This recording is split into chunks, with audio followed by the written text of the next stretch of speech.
Oh, I was going to show the steps. We'll get there eventually. Okay, so I'll just copy one of these steps out. This is straight from the art kit. No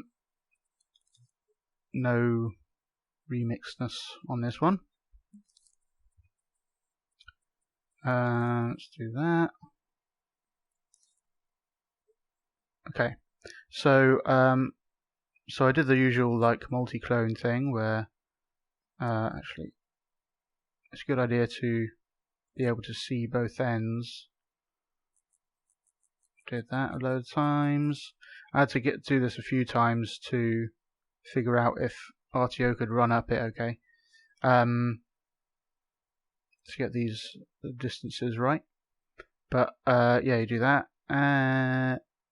But then when you're actually walking up it, it's really obvious it's all the same thing, just cloned.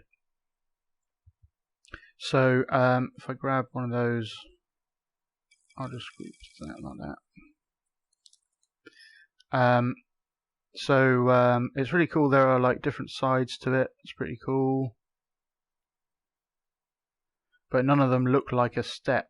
Like you could use this all the way up that side, but it looks very different to that side. So it looks like a completely different step, which is fine. If that's how you want to do it, you could, if you wanted like a dedicated special step thing, you could have it so that it had a similar style on all four sides, and then you could flip it around and have even more variety, but in that particular style, so they kind of gel well together.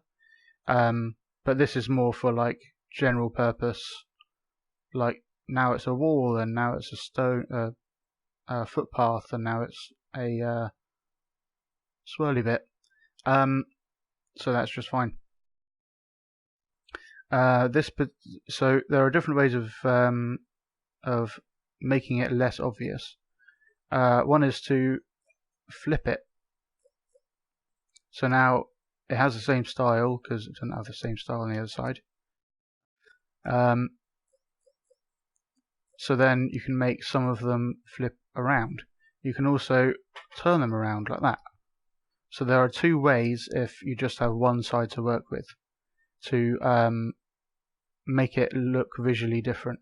If you had like this style on other sides, then you could flip it further and rotate it further.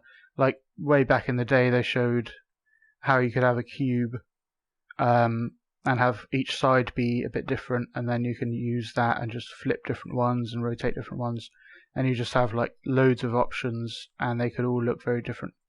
So, but for this particular piece, we just have one side we want to use. But the problem is, it's like we want to have them perfectly in line like that, because like theoretically you've finessed it more than I have here. But you want to be able to rotate it like that, and flip it like that, and flip it along that. No. Oh. Flip it along that way as well. So like left to right and forward, front to back. But then it's like really hard to get it back into position. The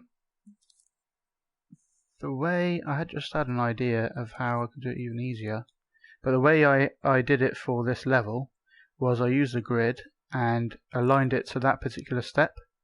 So if you look at this step down here,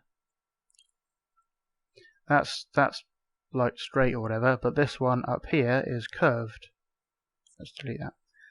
Is like curved round. So then when you move this, the grid looks way off.